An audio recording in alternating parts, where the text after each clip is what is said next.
Hey guys, welcome back to Maelstrom Gaming Studios. I'm Craig, and today we have got the first datasheet deep dive of 10th edition. It has been a long time since I've done these. This was kind of my staple series when we started the channel 3 years ago or something like that. So this is essentially a series where we take a look at a datasheet or two at a time, go into the great depth. We don't have detachments, or we don't have hive fleets to look at anymore, but we've got detachments. See how they shake up in each attachment. Maybe we'll do a little damage comparison at the end, talk some tactics and things like that. Should be hopefully a quick 10-15 minute video on a specific unit. Today it is the Screamer Killer, a favorite unit of mine, and with the recent points decrease, I thought why not start with them, because they are looking very nice right now in the current state of 40k.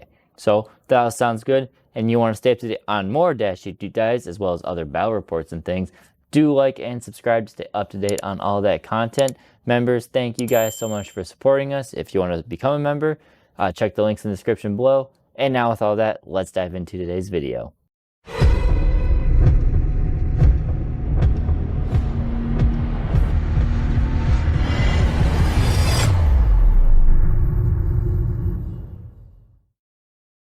Just a quick overview. Like I said, today we're going to go over the base profile of the Screamer Killer, some special rules that it has. Doesn't have much, but some important ones.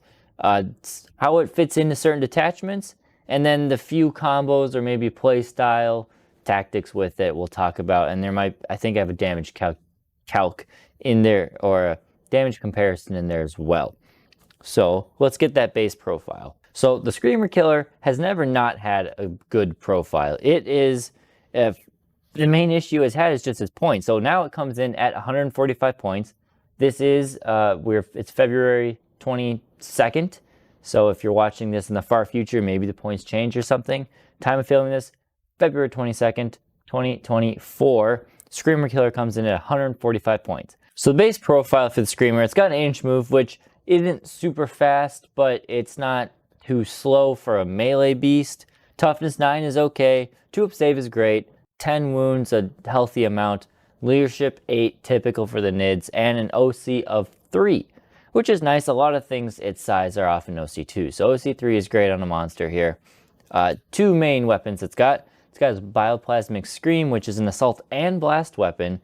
18-inch range, which is really nice to have that threat with it.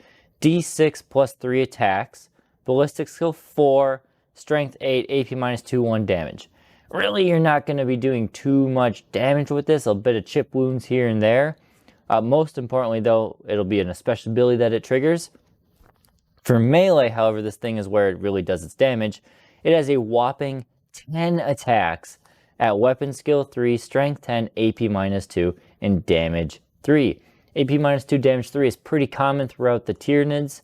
However, it is one of the few profiles that has double-digit attacks with, a weapon of that caliber. So the strength 10 is okay. You will struggle into higher tanks. The 8-inch move, again, it's workable, but the plenty attacks and the buffs we'll get into do make up for it. So going into its special rules, what makes it so awesome is the Death Scream. Now, Tyranids in the current edition, the way we play is we heavily focus around the ability to battle shock our opponents. We need to. Most of our big heavy hitters and stuff are a strength lower than they probably should be. So things like Screamer Killers, strength 10 is fine. It wounds all the regular medium vehicles on 3s and 4s, but anything slightly more durable, it's going to be 5s and 6s. A lot of our gaunts, a lot of our warriors, everything is a bit lower strength than we would like.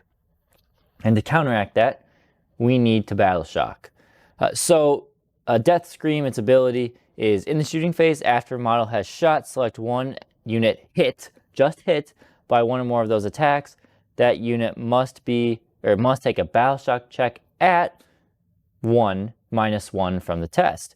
Now that -1 can stack. We have a few ways to stack it, specifically Death Leapers, the main way, but still a battle shock check just happening in the shooting phase at a -1 to the test is very good. It allows us to unlock another phase of battle shocking. So now we have options in the command phase. We have some options in the movement phase. We have an option in the shooting phase. We have an option in the not the charge phase, but the fight phase. So we have ways to do it all over, and we need to do it as many times as possible in order to secure damage in the game. So some detachment benefits that you can look into getting with your Screamer Killer. For Vanguard Onslaught, Assimilation Swarm, and Unending Swarm, they're an okay pick into it. It's a good melee threat to have, but really they're not going to benefit much at all from being in these detachments, other than just being a melee threat that does damage and causes battle shocks. Still, wouldn't fault you for really including one, and maybe you don't want one in a truly competitive Unending Swarm, but still, good picks in there. The ones where it really sings and starts to do work, Crusher Stampede loves Crusher Stampede. I think this is the single best model to benefit from Crusher Stampede out of all of the monsters. It loves the +1 to hit and wound. This thing does not bracket like most of our monsters, meaning when it gets that +1 to hit, it's not just counteracting the bracket benefit, it's just always going to be hitting on 2s, unless your opponent's got a modifier, of course. And +1 to wound means that this thing will get around that low strength and at least get one more turn of melee if it's fighting at that low wound count to do some significant damage.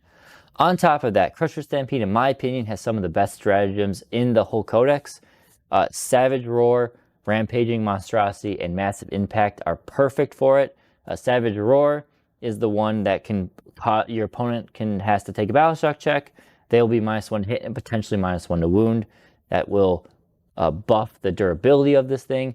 Rampaging Monstrosity is full rerolls to hit.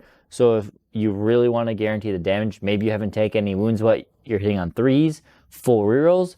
2s full rerolls is okay, but you probably don't need it.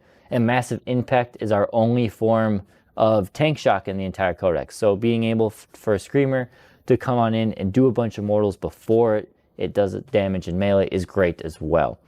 Invasion Fleet works for most units.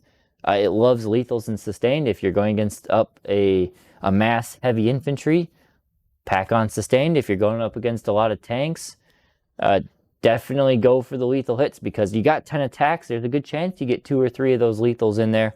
And then obviously you have some great strats as well. The critting on 5s with lethals will be good. And then the 5-up Feel No Pain, if they're in Synapse range, is also, again, just a great durability buff for the Screamer.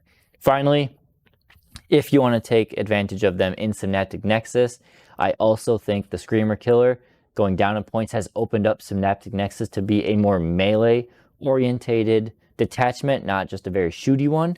It loves all of the enhancements that Synaptic Nexus gives. So the 5-up Invuln, the +1 to hit, and the +1 to advance and charge are all perfect for the Screamer.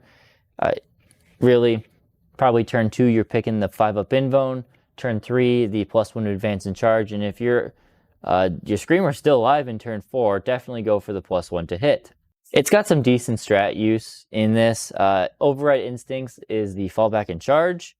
Smothering Shadow is also just a great strat to have when it comes to getting that battle shock off in the movement phase. Maybe you just need to pick off a unit and you can go from there.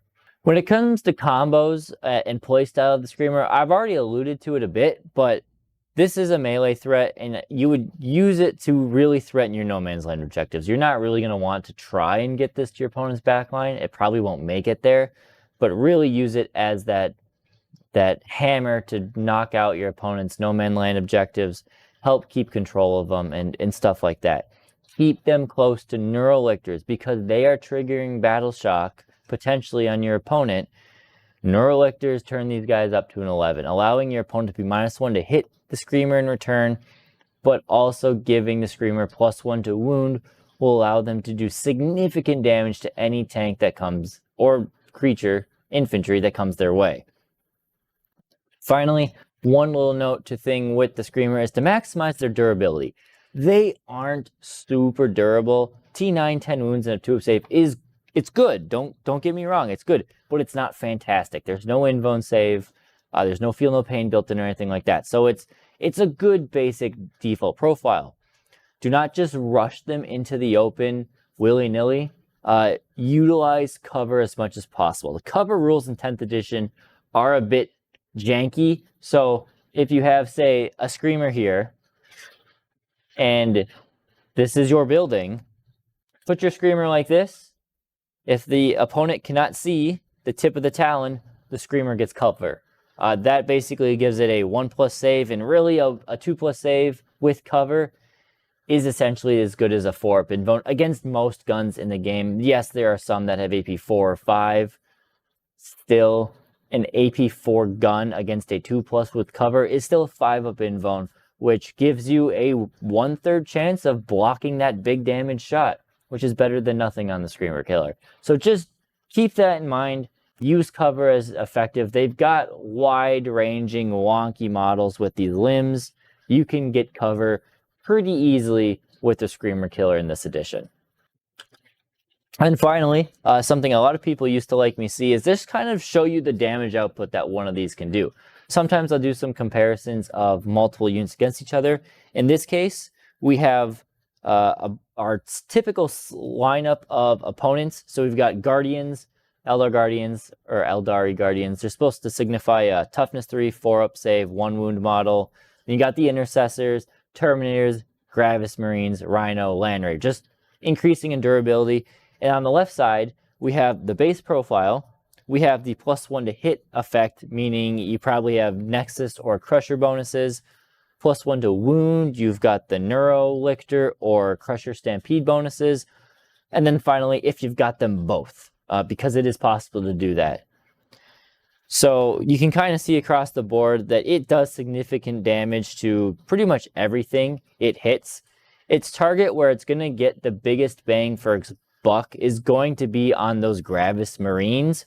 Gravis Marines are typically pretty expensive, and the fact that this can easily wipe out 3 to 5 of them, depending on the buffs you've got, it's a lot. It's almost a full unit, and really, once the squad loses that many, they lose their effectiveness outright. Rhinos, the T9 Rhinos, they can still do great work against those too, especially if you can get some bonuses to hit or wound, then it really just pops them wide open. But stay away from anything that is too durable.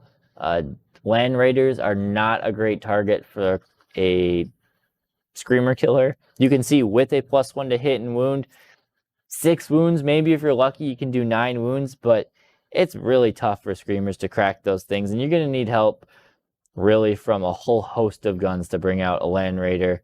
It's just the way the Tyranid Codex is. We only have one gun that could theoretically do significant damage in one shot. That is the Rupture Cannon, and I'm not a big fan of it. So that is that. You will still get your benefit out of going after things like Terminators and Intercessors, of course, but really those Gravis Marines that only have a 3-up save and 3 wounds T6 are perfect for a Screamer Killer to go through. There isn't too much these days because the stratagems are pretty limited, and the enhancements and all of that, they're a lot more toned down in this edition as they were before. So we really just have the few combos we talked about. They are nice at 145 points. I really do love what you can get out of them in this edition, and you've seen them in my Synaptic Nexus list, and you'll see them in Crusher. You've seen them in Crusher Stampede list, and you'll see them in more going in the future. Neurolictors, it's enough said. If you are new to Tyranids and you need to learn anything, or if you've learned anything, Neurolictors are the backbone of our army. They just enhance the ability for us to do damage and score even better. So need those. Don't throw them away. Protect them dearly and keep them near your Screamers because that'll allow them to just do that much more damage. And they've got good enough of durability. So that is pretty much it. Everyone's got a Screamer Killer. I shouldn't say everyone. Most people have got a Screamer Killer from the Leviathan box. Maybe you're lucky, you've got 2. Maybe you're like me and you've got 3 because, yeah, they weren't great when they first came out, but you knew you wanted 3 of them. 3 of them the max you're going to run. So we have them. Third one is in the cabinet. He's over there. Let's see. Can I do this? Nope, you can't see it. It's behind this monitor. Wait. There he is. Right there. That's my third Screamer. So Someday we'll use more of them. Someday we'll do a oops, all Carnifexes. You might see that coming up on Battle Report. We'll see. But that's it. I'll keep the rambling to a minimum. Hopefully you guys enjoyed it. Give me some comments, questions, criticisms, whatever you want in the comments. It's been a while since I've done these, so any way to improve them. But they are nice, fun video style to dive into. So I'm hoping to keep them going here. Thank you guys, and we'll see you next time here at Nostrum Gaming Studios.